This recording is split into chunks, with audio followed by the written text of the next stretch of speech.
president had sort of a double win yesterday, not only getting a commitment on the part of Guatemala to crack down on illegals who pass through their country to get to this country, that maybe Guatemala will do more to keep them in their country, and then a Supreme Court victory that essentially allows the president to use those Pentagon funds, after all, to build that border wall. Joining me now, the former acting ICE director, Tom Homan. Tom, very good to have you.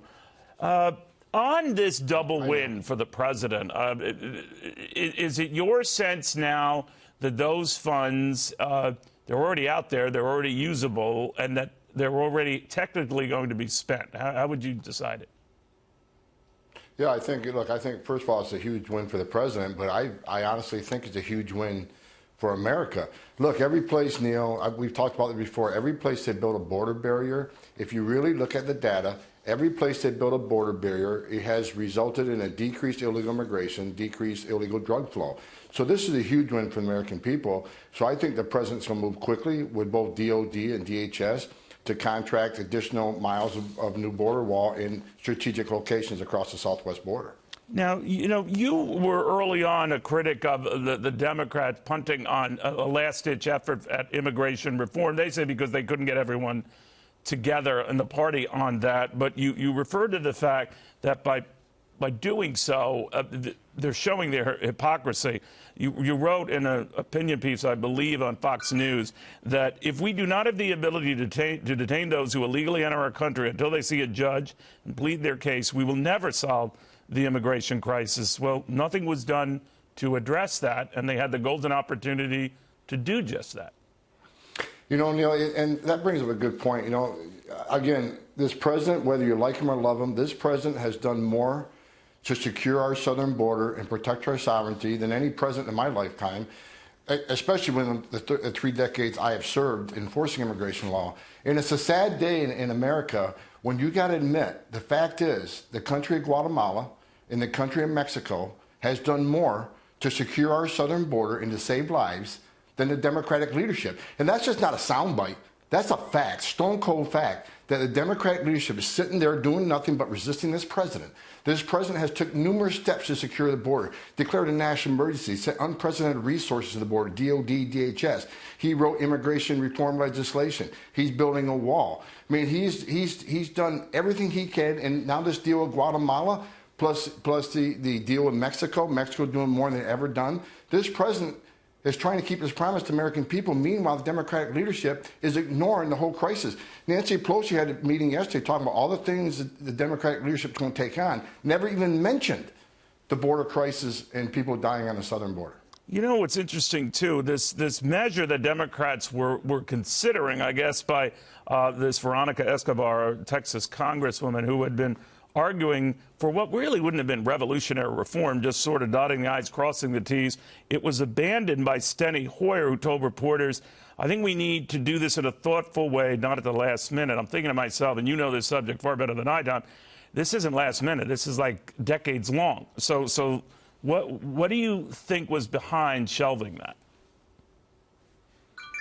I think the progressive part of the Democratic Party, I mean the really progressive part, that want open borders. You know, even most of the Democratic nominees for president are saying they want zero detention. They want to get away detention. They want to reward people here illegally with citizenship. They want to give free medical care. I think the Democratic Party, I think the far left is taking the party farther left. So I think they're having a problem getting the party to agree what sort of immigration reform we want to put on the table. I tell you, what I'm hearing from the Democratic nominees for president and from the far left progressives like the Squad is a losing issue for them, because America does not want open borders. America does not want to abolish ICE. America doesn't want sanctuary cities where criminal aliens can run free and reoffend against U.S. citizens. So I think they got an issue within that party. You know what I don't understand, though, and you pointed out that ICE is congressionally mandated to handle this crisis, and 72% of all the migrants detained are congressionally mandated to be detained. So if you want to unmandate that, have at it, but that's the fact. So if you don't like it, I mean, you can change the mandates, you can, do some of the things that this Democratic Congresswoman was looking to do, or you can drop it entirely. But then there's the facts. And that's why I wrote that op-ed, and I write an op-ed about once a week. I'm I trying thought to it was educate the excellent. American I thought it was people. absolutely excellent.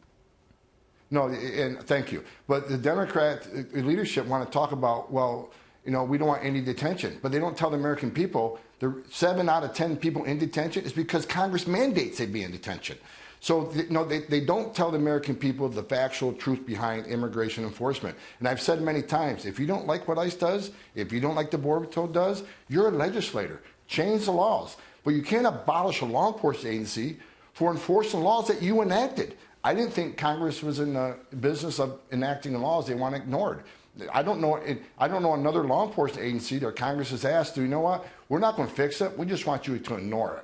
And it shouldn't be that way with ICE or Border Patrol, absolutely. What's annoying about it, I know there's a tendency to look at this through a Republican prism or Democratic prism. I'm a numbers guy, Tom. I look at it through a just sheer math prism, and this is not sustainable. And a lot of these facilities that are proving to be so controversial, particularly to the Squad and some of these other Democratic groups, were built under Barack Obama to deal with a wave that was already starting back then, and now that's gotten exponentially larger, but it started under President Obama. I'm not blaming him, but I mean, these facilities that are now such an anathema to liberals started under administration that early on saw this migrant surge.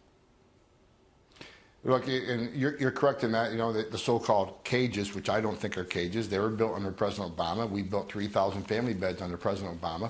But I don't apologize for that. That was a necessary response. Right. The difference was back under President Obama, when there was a surge at the border, the Congress came quickly and gave ICE money to build these facilities. Now the numbers are worse, and the Democratic leadership is ignoring it and pointing their finger at these facilities that were built under the Obama administration. These ICE facilities are first-grade facilities.